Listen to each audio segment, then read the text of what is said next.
So we need to take a look at this sketch of particles, and we have two things going on in this sketch that it's important for you to be able to observe and kind of see the difference. So we have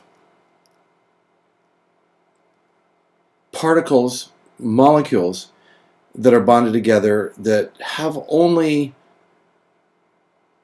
atoms from the same element bonded together, like you see across the top, across this way. And then you have particles that are bonded together like these down here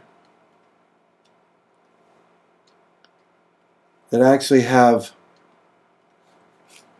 more than one particle. There's more than one atom down here, obviously, but also they are particles whose atoms come from at least two different types, two different elements. So if we're looking, all of these up here, all of these, if we were going to try to bracket these guys, all of these in the top, they're molecules. There's more than one atom bonded together. And the way we understand a molecule is that a molecule is more than one atom bonded together. Just a molecule. So these guys down here also are molecules, but there's something different and special about these molecules, because these molecules, yeah, they have more than one atom bonded together. Here's a molecule with two atoms bonded together, but not from the same element. There's a nitrogen atom and there's an oxygen atom. And so some of you will recognize this as the water molecule. It's just different color. But you have two different elements, atoms from two different elements making up this particle. As you have here with nitrogen and two oxygens, and as you have here with carbon and two oxygens.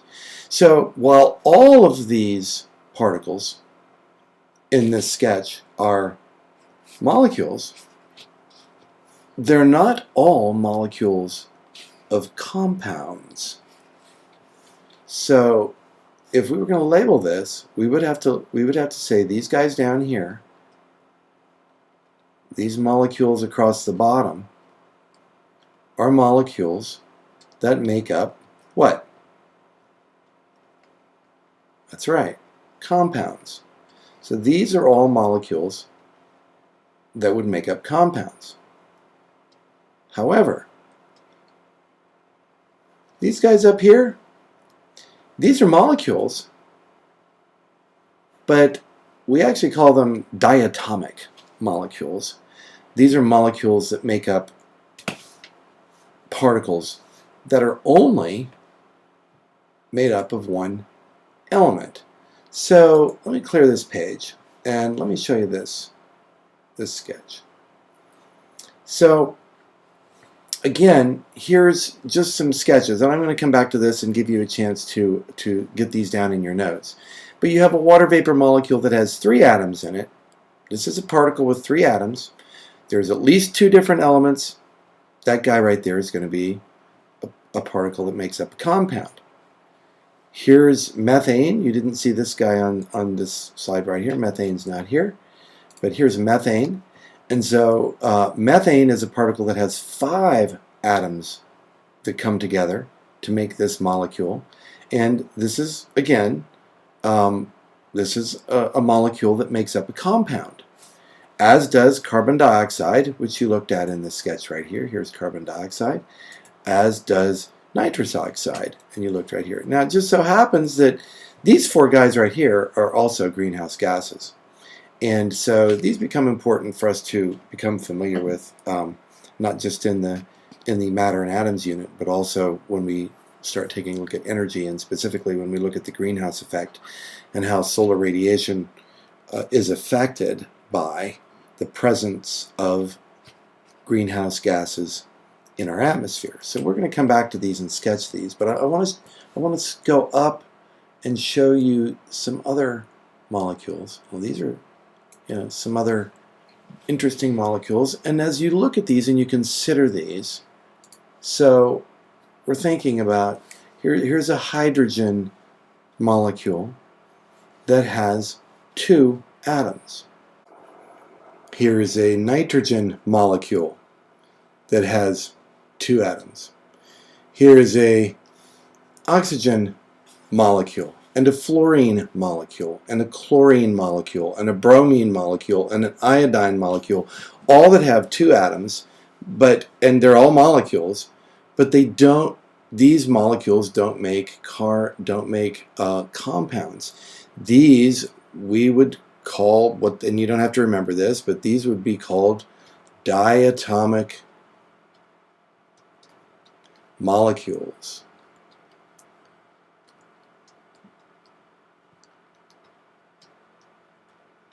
And that just means they're diatomic, di meaning 2, atomic 2 atoms, so diatomic molecules, but they don't make compounds. They're generally these are molecules that do not make compounds. They make up pure substances. And then we see a couple of larger molecules, all of the same atoms also. So what you need to understand, what's important for you to understand from this particular video, is that molecules are any particle that is made up of 2 or more atoms. Any particle would be a molecule if it's made up of 2 or more atoms. If the molecule is actually made up of atoms from different elements, then these would be molecules that will actually make up a compound. And going back to this original sketch that we had here, you have again molecules of all kinds. If they have more than one element, atoms of more than one element, these are going to be molecules that make a compound. If they're molecules whose atoms are only from one element, the same element, then they're molecules, but they don't make up compounds. These would be making up pure substances. Okay, so it would be good for you to pause the video here and get these sketches down, either on a blank sheet of paper that you can glue into your journal, but a blank sheet of paper if you have it. That would be best. If you have to use the lined paper or in your journal, that's fine. But blank paper is really best when you're doing this. So go ahead and get these sketched, and then we'll take a look at the next video.